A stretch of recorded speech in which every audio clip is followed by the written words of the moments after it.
Assalamualaikum warahmatullahi wabarakatuh. Halo anak-anak, jumpa lagi tentunya di channel edukasi pembelajaran. Masih bersama di Edu Media, Edi Edukasi Media, media pembelajaran yang asik dan menyenangkan. Halo, selamat pagi anak-anak. Bagaimana kabar kalian hari ini? Semoga anak-anak dalam keadaan sehat di rumah, bahagia bersama keluarga.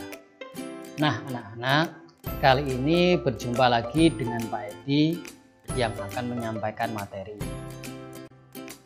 Tahukah kalian bahwa tumbuhan tidak saja bermanfaat sebagai sumber makanan bagi makhluk hidup, tetapi ada manfaat lainnya dalam kehidupan kita.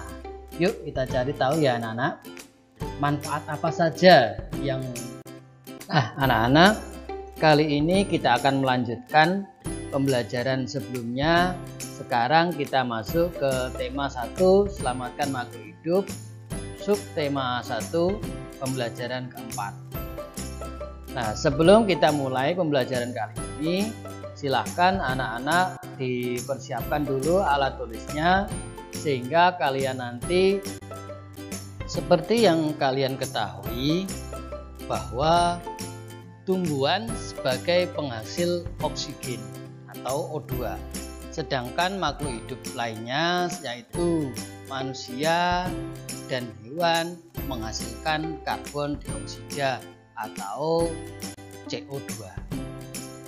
Nah, sekarang mari kita belajar hubungan antara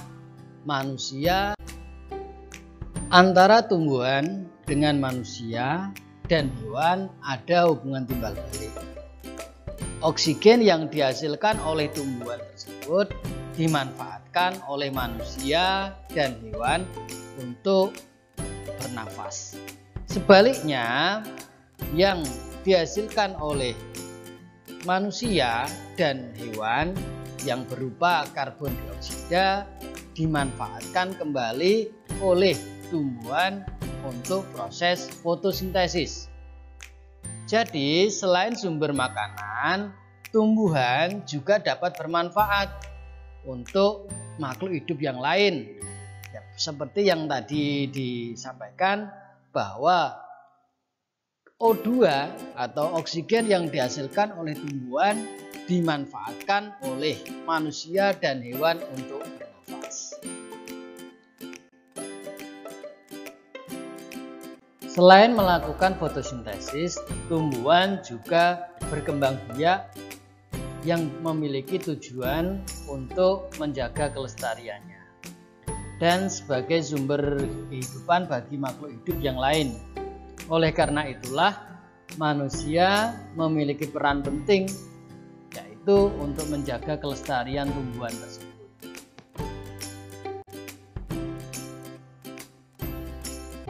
Nah, seperti yang kalian ketahui tadi yang di atas, bahwa tumbuhan selain berfotosintesis juga berkembang biak. Kali ini kita akan belajar tentang bagaimana tanaman jagung berkembang biak. Nah, sekarang kita baca dulu teksnya. Jagung merupakan salah satu tanaman yang dijadikan bahan makanan pokok di berbagai negara. Salah satunya di Indonesia. Di Indonesia, penduduk Pulau Madura menjadikan jagung sebagai makanan pokoknya. Jagung merupakan salah satu tanaman penghasil karbohidrat yang sangat diperlukan oleh tubuh.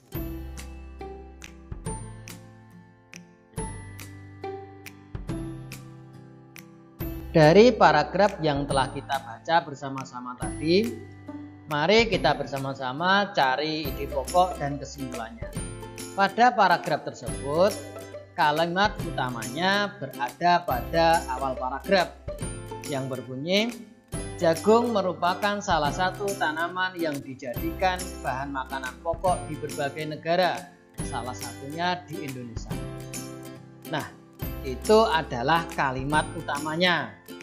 Nah, kira-kira apakah kalian tahu ide pokok dan kesimpulannya? Nah, anak-anak, dari kalimat utama yang kita sudah ketahui tadi, dapat kita cari ide pokoknya. Nah, jagung merupakan salah satu makanan pokok masyarakat Indonesia. Itu adalah ide pokoknya dari kalimat utama yang sudah tadi. Lalu bagaimana cara mencari kesimpulannya? Yang kalian perlu perhatikan dalam membuat kesimpulan, yang pertama, bacalah secara seksama seluruh bacaan dari awal sampai akhir.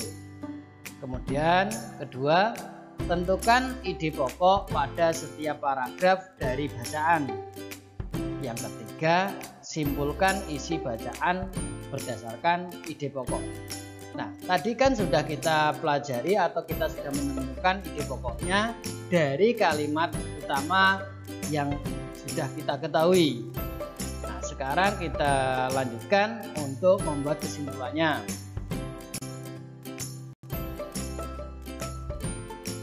Setelah kalian membaca teks atau bacaan dengan bersama dan kalian sudah menentukan atau sudah menemukan ide pokoknya dari paragraf itu, maka kesimpulannya yang kita buat atau yang kita dapat buat adalah jagung sangat penting di Indonesia.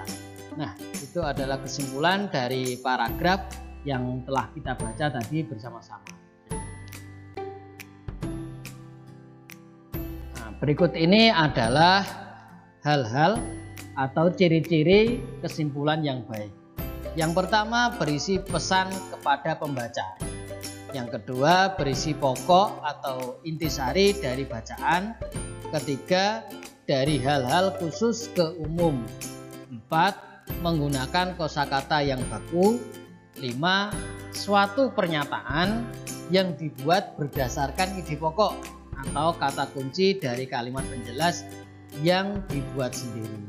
Nah, intinya dari kesimpulan itu adalah diambil atau diperoleh dari ide pokok atau kata kunci dari kalimat yang kita buat sendiri, ya, yang kita buat sendiri dari bacaan atau ide pokok atau kata kunci yang kita dapatkan. Tumbuhan adalah sahabat kita. Menjaga tumbuhan sudah menjadi kewajiban kita semua. Dalam menjalankan kewajibannya, terkadang kita tidak bisa melakukan sendiri. Kita butuh orang lain atau kita butuh kerjasama dengan orang lain. Karena manusia itu adalah makhluk sosial. Kerjasama merupakan wujud penerapan dari salah satu sila Pancasila. Kira-kira sila keberapa ya? Yuk kita cari tahu.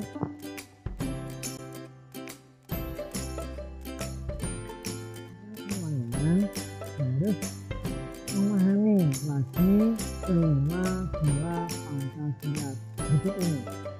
Pertama, ketuhanan Yang Maha Esa. Kedua, kemanusiaan dan etika beradab. Ketiga, persatuan bangsa.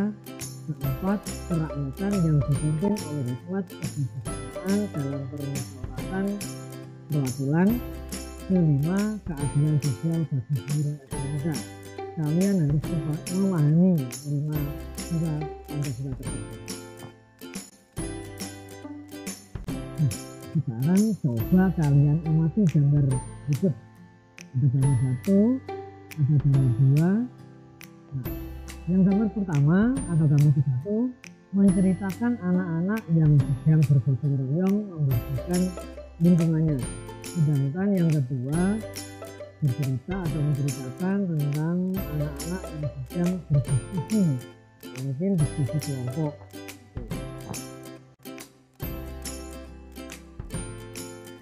Setelah kalian amati kedua gambar tersebut, sekarang coba nilai-nilai Pancasila dari sila apakah yang terkandung dalam kedua gambar tersebut. Ayo, coba kalian cari tahu atau tentukan.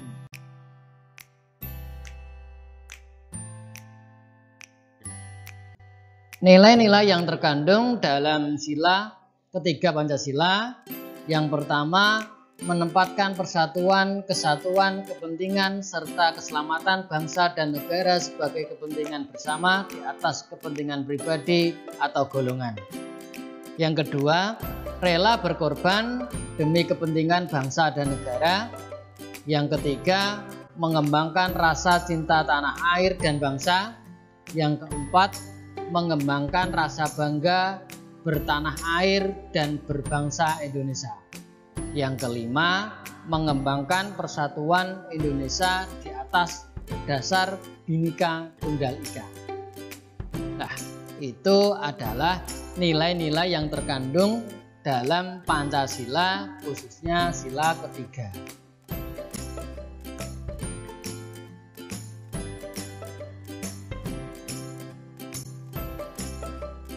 Berikut ini contoh sikap dalam kehidupan sehari-hari yang sesuai dengan nilai-nilai Pancasila sila ketiga, antara lain yang pertama, menunjukkan rasa cinta tanah air dengan belajar giat, bergotong royong membersihkan lingkungan sebagai wujud nyata persatuan dan kesatuan. Yang ketiga, mewujudkan persatuan bangsa dengan tidak pilih-pilih dalam berteman. Nah, itu adalah beberapa contoh sikap perilaku dalam kehidupan sehari-hari yang sesuai dengan atau yang mencerminkan dengan nilai-nilai sila ketiga dari Pancasila. Demikian pembelajaran kali ini. Sampai jumpa lagi dengan video-video pembelajaran berikutnya dari Di Edu Media. Terima kasih. Wassalamualaikum warahmatullahi wabarakatuh.